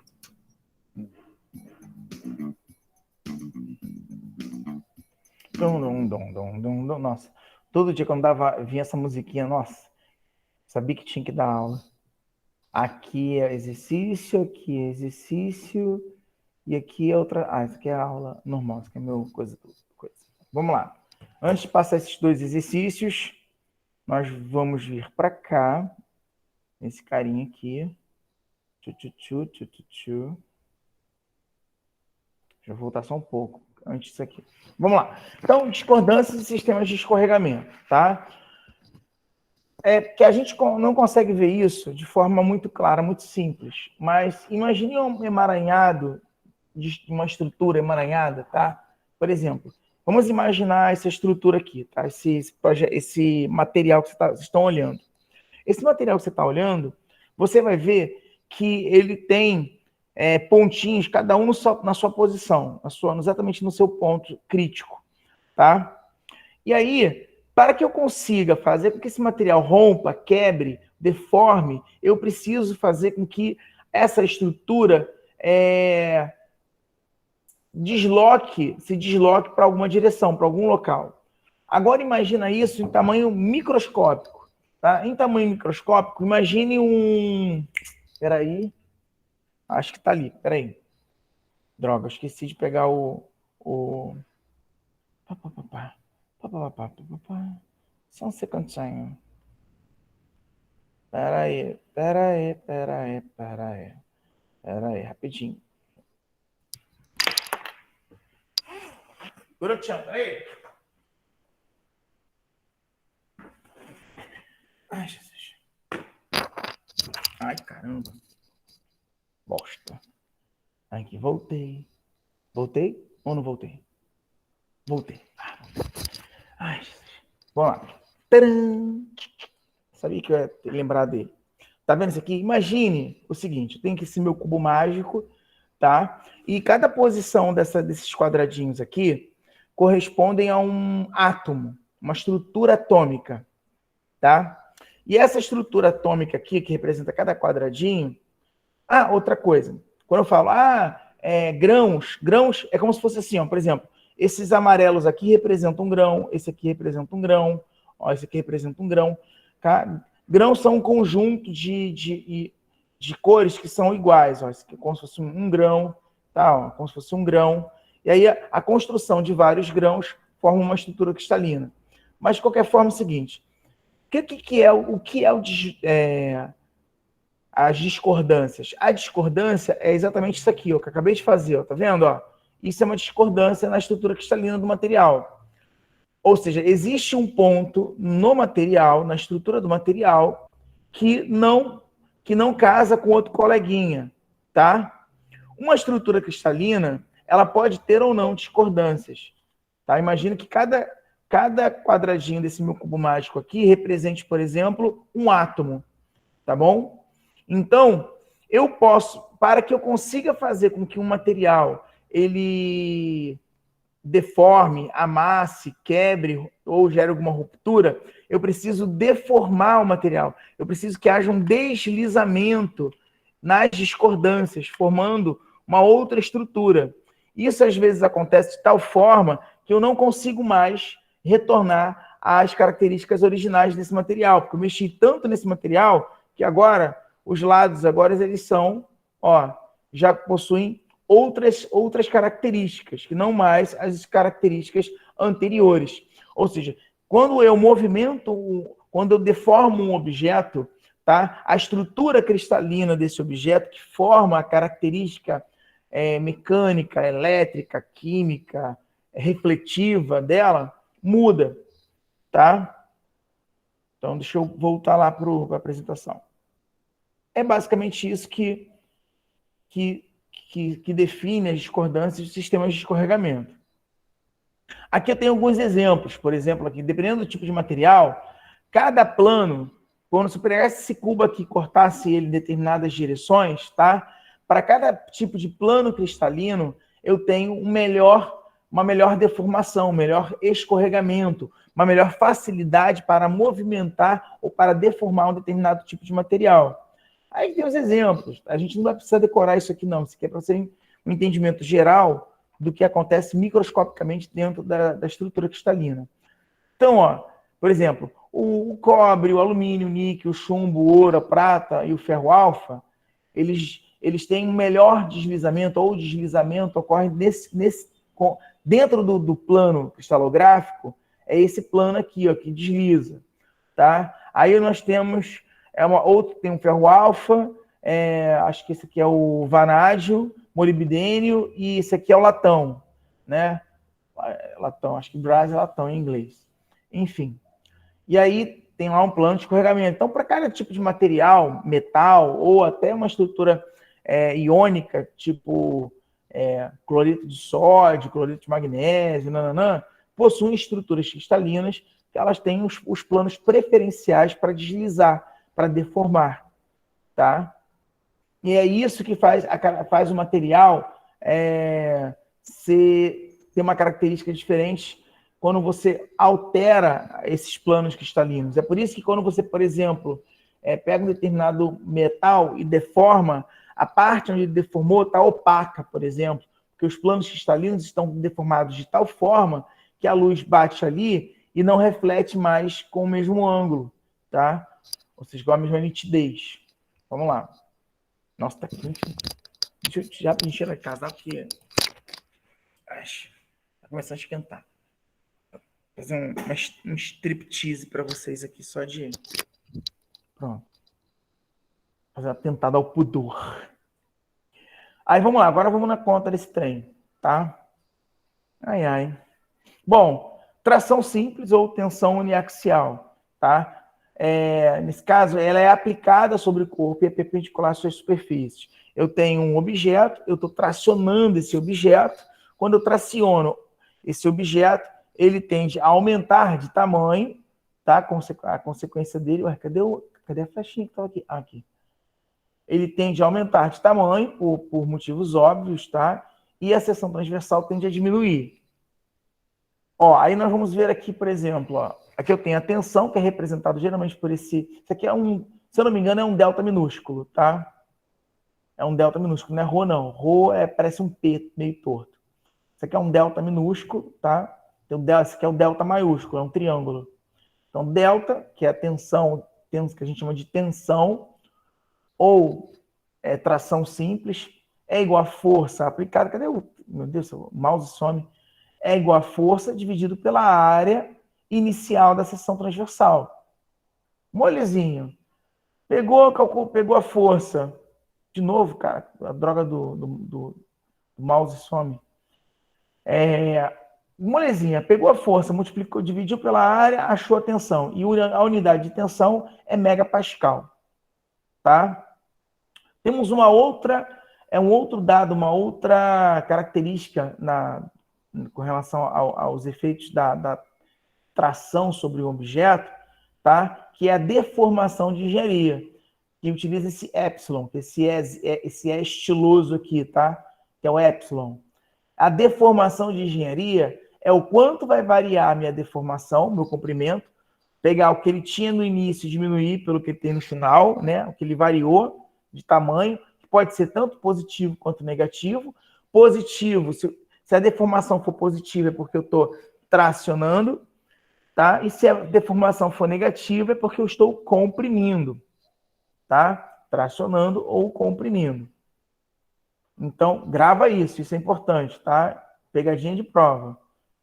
Então, nesse caso aqui, ó, o que ele pegou? Ele pegou o comprimento final, né, menos o inicial, e dividiu pelo inicial. O que você tem, na verdade, é como se fosse quase que uma porcentagem no aumento do tamanho do objeto, tá? Você vai achar esses valores geralmente fracionados. 0,2, 0,5, 0,002, 0,0...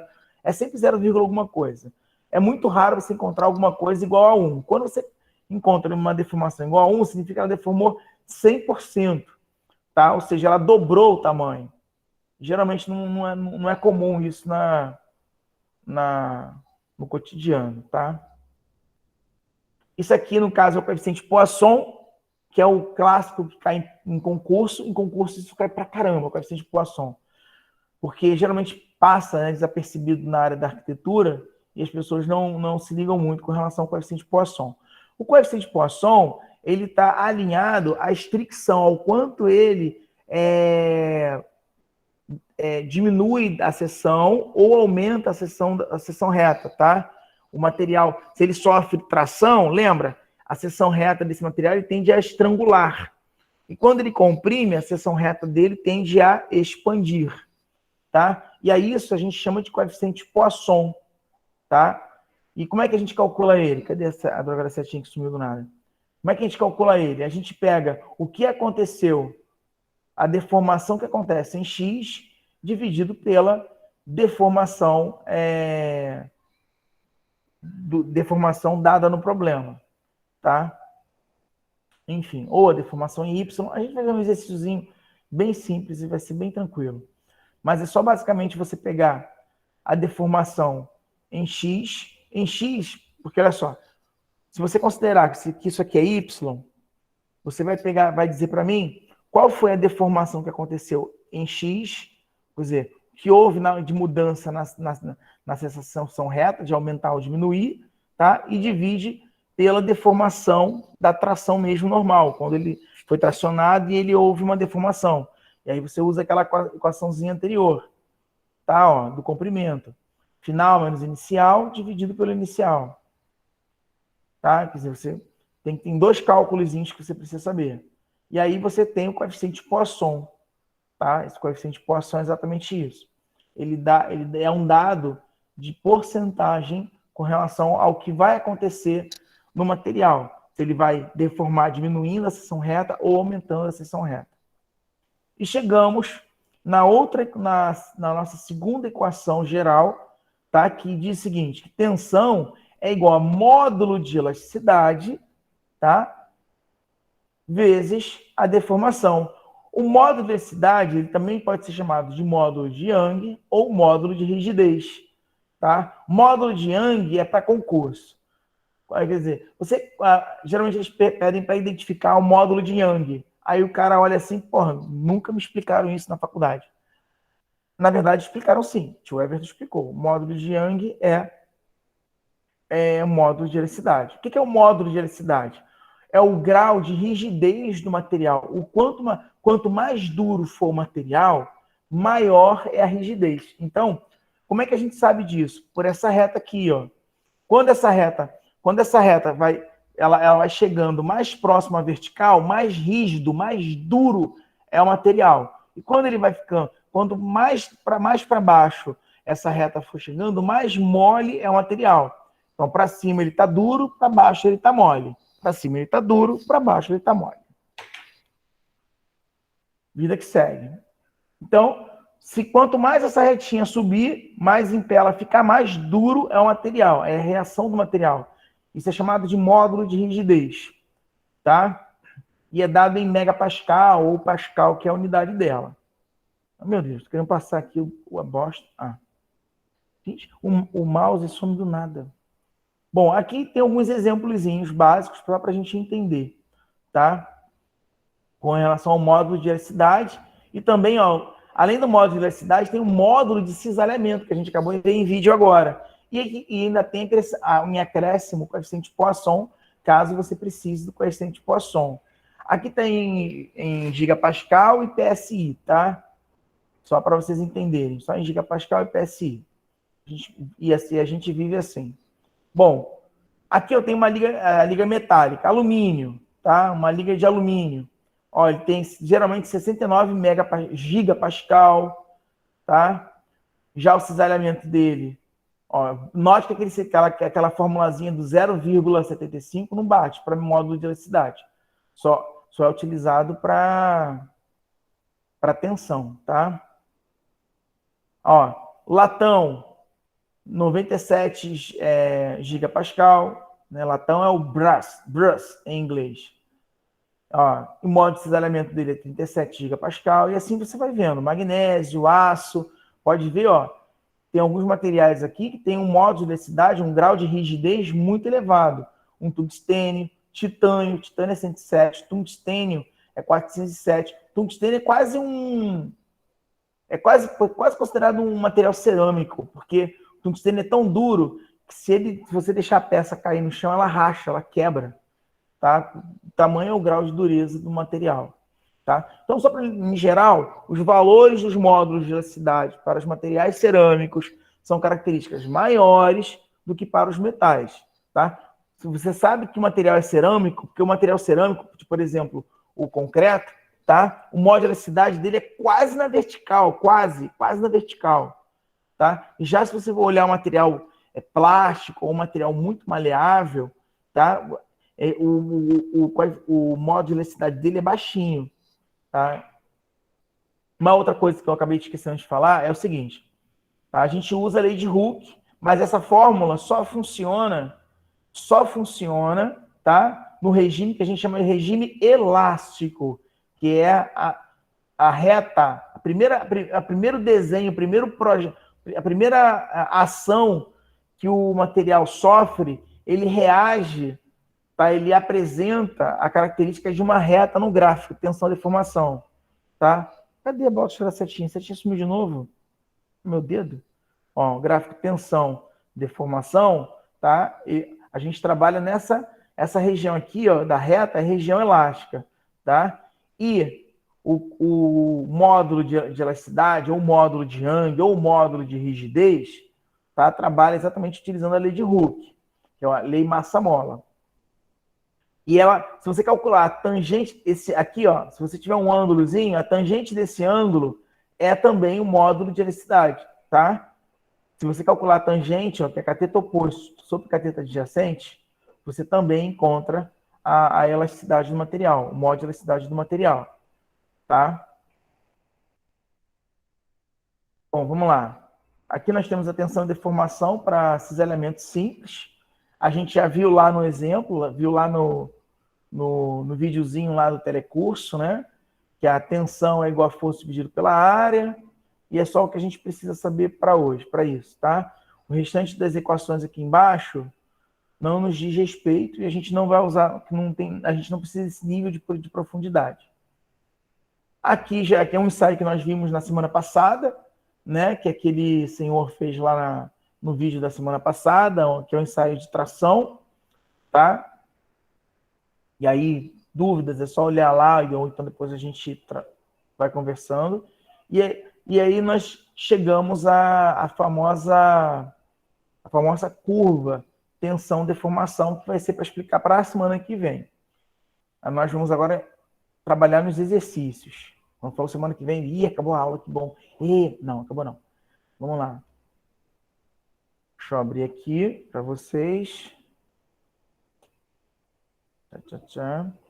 Não, esse aqui não, Everton. Esse aqui não. Esse aqui eu vou começar. Esse aqui é para aula. Do aço a partir de exercício. Desculpa, esse aqui eu vou explicar na outra semana. Na semana que vem, mas a gente já vai começar com esse exercício aqui. Tá? Ué, cadê? Esse aqui.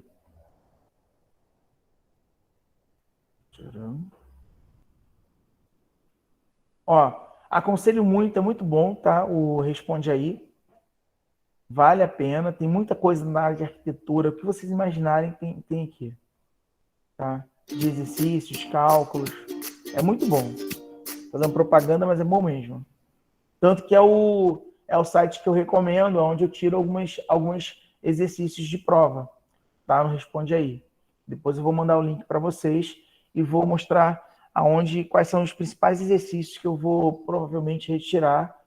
Às vezes eu faço alguma modificação, às vezes não, e eu aplico na prova. Então, esse aqui é um cálculo bem simples de tensão e deformação, onde ele faz uma explicação geral utilizando a lei de Hooke, tá? E aí, enfim, qualquer coisa durante a explicação eu vou parando e vou explicando para vocês com calma. Fala aí, eu sou o Pablo do Responde Aí, e hoje vamos bater um papo sobre deformação e a lei de Hooke, beleza? Então vamos lá. A primeira situação que eu vou estar apresentando aqui é a seguinte. Imagina uma peça que antes ela é tracionada dessa forma, ok? E depois eu sei que eu tenho essa deformação aqui, ok? Então eu sei, ó, que a minha peça está sendo aplicada uma carga P nela, certo? E com essa carga P que está sendo aplicada nela está causando uma deformação, ok? Devido a ela, ok? Devido à tensão que está sendo aplicada, ok? Então pensando no seguinte, a minha barra ela tinha um comprimento L e ela passou a ter um comprimento L', certo? E aí eu passei a ter aqui uma deformação relacionada à minha primeira barra, ok? Vamos entender... Note, eu tenho uma deformação final e tenho uma deformação inicial. A diferença entre a final menos a inicial, ele chama de Dzinho, tá? Ele está calculando que ele é. Pensa no seguinte, aquela deformação lá, que a gente estava vendo, era a nossa deformação total, ok? Então, ó, como é que eu calculo a minha deformação total? Eu faço o comprimento final, que era L', menos o comprimento inicial, que era L, certo? E o que vai ser interessante aqui, para a gente fazer uma análise já rápida dos sinais que vão aparecer, se o sinal que aparecer for positivo, eu sei que o que está rolando é uma tração. E se for negativo, é uma compressão, certo? Isso vai estar exatamente ligado a essa diferença do comprimento da barra. Sempre fazendo o final menos o inicial, ok? Só que com essa deformação total, eu não consigo trabalhar muito bem. Porque, por exemplo, se a barra tiver 10 metros e eu aplicar uma força, ela for até 15 metros, eu sei que deformou 5. Mas e se essa barra tiver 20 metros, certo? Como é que eu vou saber, aplicando a mesma força, quanto que ela vai deformar?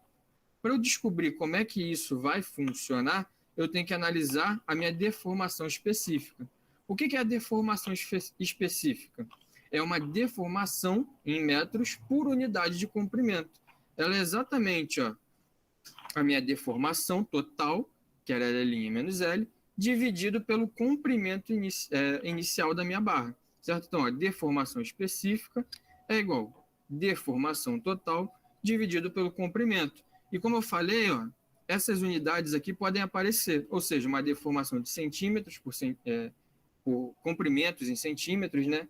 Metros por metros, milímetros por milímetros, ou em alguns casos, como a gente está vendo, né? Simplesmente não aparece a unidade, ok? Então, ó, isso aqui vai ser muito importante para você gravar. A deformação total tem unidade. A deformação específica não tem unidade, tá? Toma cuidado porque às vezes na questão ele pode pedir assim, apliquei uma força na barra e eu quero saber qual foi a deformação que ela teve. Quantos centímetros ela afundou. Se eu estou pedindo, por exemplo, quantos centímetros ela afundou, né, pensando que eu comprimi ela, eu quero exatamente um valor com unidade, então eu quero a deformação total. Mas se eu falar assim, não, qual é a deformação por unidade de comprimento dessa compressão? Aí é a deformação específica, beleza? Então toma cuidado com o que a questão vai estar te apresentando, beleza? Toma cuidado exatamente com isso. E também com os sinais, né? Se é positivo é tração, se é negativo é compressão, beleza? Bom, então a gente já conhece a deformação total, já conhece a deformação específica. E quem é a lei de Hooke, então? A lei de Hooke é o seguinte, eu vou relacionar uma tensão, ok? Com exatamente a minha deformação específica. Aquela fórmula que a gente aprendeu, tá? Tensão é igual a modularidade vezes a deformação. Essa deformação, a gente tem como calcular ela, tá? Deixa eu continuar. Estou fazendo uma relação da tensão que está agindo com a minha deformação específica. Então, quem é esse E aqui? Esse E é exatamente o módulo de elasticidade, ok? Ele está ligado exatamente ao material da minha peça. Então, por exemplo, quando eu tenho peças de aço, eu tenho que o módulo de elasticidade do aço é 200 gigapascais. Mas quando eu olho o material como a borracha, eu tenho que o módulo de elasticidade da borracha é 0,70 megapascais. Ou seja, uma diferença bem grande entre o aço e a borracha, certo? E eu consigo analisar fazendo uma relação entre tensão, módulo de elasticidade e deformação específica, certo? Essa fórmula aqui é exatamente a nossa lei de Hooke, beleza? Então toma cuidado, principalmente nesse caso, com os sinais, tá? Porque olha que interessante. Se eu falei que a deformação específica não tem unidade, e, por exemplo, o meu módulo de elasticidade é 200 gigapascais, então a tensão que eu vou encontrar também vai ser em gigapascais, certo? Ou seja, geralmente, tá? Não é em todo caso, mas geralmente a unidade da tensão vai ser a unidade do módulo de elasticidade, tá? Da mesma forma, se você estiver fazendo o cálculo inverso, né? Vamos supor que você tem a deformação específica, você tem a tensão e que é o módulo de elasticidade. Você sabe que tem que Deixa eu só explicar uma dar coisinha. uma unidade de gigapascal, megapascal, newton por centímetro quadrado. Se por acaso... Mega, giga é maior que mega, só para vocês terem uma ideia, tá? De repente, nem todo mundo tem noção dessa proporcionalidade, tá? Giga é maior que mega, tá? Então, por isso que o aço é 200 gigapascal. Já a borracha é 0,70 megapascal, tá? caso de newton por centímetro, está errado, porque não entra nenhuma dessas unidades. Beleza? É um bom jeito de você analisar se está certo ou errado a conta. Beleza? Então, ó, vamos fazer aqui um método de resolução dos exercícios. Como que a gente vai abordar isso, certo? E para isso a gente tem que saber o que a gente tem e como que a gente pode trabalhar cada uma delas, ok? Então, por exemplo, qual foi a primeira fórmula que a gente viu? A gente viu que a deformação total era L' menos L, certo? Depois a gente viu que a gente tem que ver uma deformação por unidade de comprimento, que é exatamente a nossa deformação. A gente vai usar muito isso aqui, ó, delta, seria o delta L sobre L, né, que ele chama de D, que é o final menos inicial, tá? Ele tá aqui em cima, ó. Às vezes a gente não usa esse termo e usa esse do lado aqui, tá? E substitui. Lembrando que tem a tensão, não é só deformação, módulo de elasticidade vezes deformação. A tensão também é força dividido por área, tá? Específica, certo? Se você lembrar ainda, você vai saber, né, que nossa tensão é igual a normal sobre área. Ele diz normal sobre área, mas é força sobre área. Normal porque é a força aplicada sobre a área, tá? força sobre área. Só uma outra maneira de botar uma outra letrinha diferente para indicar a palavra força. Como a gente já viu. Ou seja, vai existir cálculos, exercícios, aonde você vai igualar, ó, já que essa tensão é igual a essa tensão, que a tensão é a mesma, do mesmo material, então eu posso igualar esses termos aqui, ó, modo de elasticidade vezes a deformação, posso dizer que é igual a força dividido por área. Vai acontecer exercícios onde você vai ter essas informações colidindo, essas igualdades sendo utilizadas, tá? Ok? E com a lei de Hooke, né, que a gente junta isso tudo, a gente encontra que tensão é igual ao módulo de elasticidade vezes a deformação específica. Pronto. Então, na verdade, o que a gente vai trabalhar até o final, tá, serão essas 4 equações aqui, tá? A gente não vai viajar além disso. Mas só que essas 4 equações vão exigir da gente um aprofundamento no conhecimento sobre os efeitos que ocorrem no material. Senão você não consegue resolver. Deixa eu rolar mais um pouquinho. Ok? Essas são as 4 fórmulas principais que eu posso relacionar elas entre si, né? Posso relacionar uma com a outra. Então, por exemplo, se eu substituir aqui na tensão normal sobre área e aqui na deformação específica, deformação total sobre L... Essa é brincadeira. Você pode brincar com valores, tá vendo? Olha lá, tá vendo? Ele pegou situações aleatórias, pegou o E, né, daqui, ó, substituiu, botou D sobre L, olha lá onde era o E, e aí ele disse que isso aqui é tensão. E o N sobre A também é tensão, então eu posso igualar os dois. Então eu posso ter todos esses termos. E dali eu vou substituindo os dados que são necessários, que foram dados no problema, e acho uma das respostas que foram solicitadas. Então você faz faz um monte de brincadeira respeitando as igualdades. Essa relação. E por fim eu posso achar uma fórmula que me dá exatamente qual é a deformação total. Ó. É igual ao normal vezes o comprimento inicial dividido pelo módulo de elasticidade vezes a área. Certo? Tá vendo? O que ele fez aqui? Ó? Ele pegou o L, tá? O L jogou, tá dividindo, jogou para cima, ficou M vezes L, e o E que estava multiplicando aqui em cima jogou para baixo, ficou E vezes A.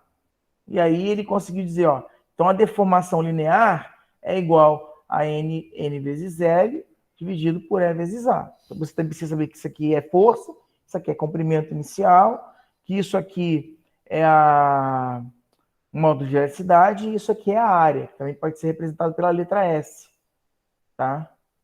Que a gente já viu. Certo?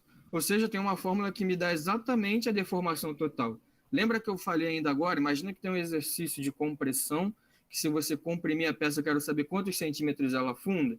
Agora você sabe que ó, a deformação total tem unidade, e se ela tem unidade, ela vai exatamente me dar o que eu preciso.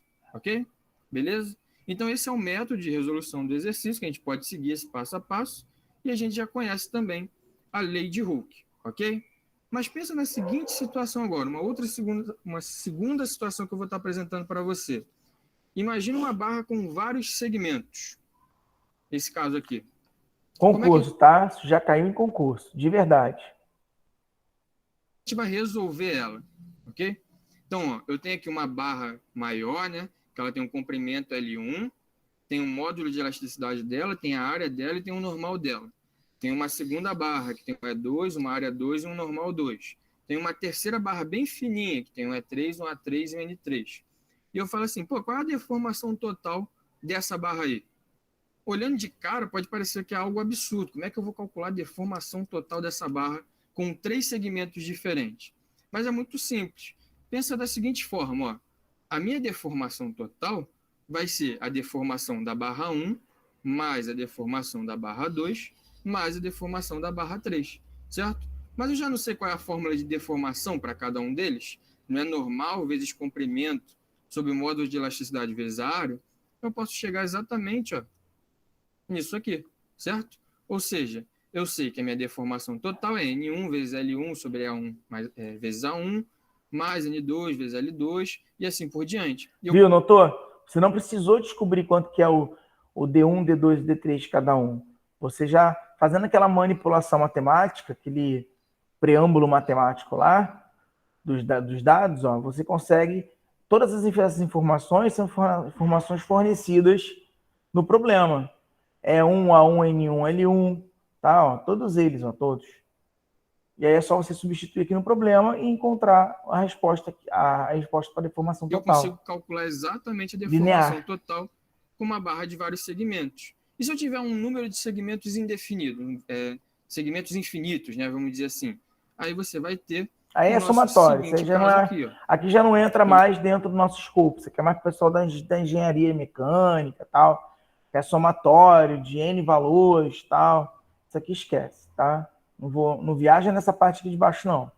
Paramos aqui no vídeo, nessa parte. O restante ele dá uma viajadazinha. Já é o suficiente para a gente. Voltando aqui. Então é isso, crianças. Eu sei que é uma quantidade enorme de informações. Semana que vem vamos fazer exercícios, tá? Vários exercícios, tanto na parte teórica quanto na parte matemática, para a gente entender o conceito de tensão e deformação, tá? Então, um beijo, um queijo. Alguma pergunta, alguma dúvida? Professor, boa noite. O senhor vai disponibilizar a aula da semana passada? Não disponibilizei não, gente. Já tá lá, professor. Ah, já tá lá. Tá, deve estar no grupo. Dá uma olhadinha mais para trás, que a gente conversou tanto, e aí Tá às no vezes grupo some. dele. Tá bom. A de hoje, acredito que amanhã de manhã, na melhor das hipóteses, já deve estar com vocês, tá? Valeu, Beatriz. Professor, Então, tem fala, Raquel. como se eu falar alguma coisa sobre a PS já? Ah, poxa. Vou falar sim, eu vou mandar um artigo. Na verdade, são 2 artigos científicos, né? Vocês vão escolher um, e aí vocês vão fazer algumas observações que eu vou solicitar para vocês. Mas esses artigos eu devo estar mandando, foi bom você ter lembrado. Esses artigos eu já devo estar enviando para vocês na semana que vem, tá? E aí na aula eu vou explicar o passo a passo. Mas são 2 artigos relacionados a essa área de vocês, na parte de materiais, tecnologia de materiais, mas voltado à área da arquitetura, tá? E aí vocês vão ler esse artigo em alemão, outro artigo em chinês. Mentira, tô brincando. Tá tudo em inglês. Aí, mentira de novo. Tá em português. Aí esses artigos vocês vão ler, vão fazer um resumozinho, né? Vai escolher um ou outro, não é em grupo, é individual, tá? Você vai fazer um resumo, e aí esse resumo vai ter algumas coisas que eu vou solicitar que você se construa dentro dele. Depois disso, vida que segue, tá? Fica tranquilo. É bem simplesinho, bem simples. Ok? Consegui responder? Beleza, professor. A PS é mais ou menos isso, tá? E é individual. É isso, gente. Então, tchau. Vai embora. Vai embora, pô. Vocês querem mais aula? Colocar mais alguma coisa na cabeça de vocês, a gente explode aqui. Beleza, professor. Obrigada. Boa noite. Valeu, gente. Vou tirar aqui da gravação. Um beijo, um queijo e nos vemos semana que vem.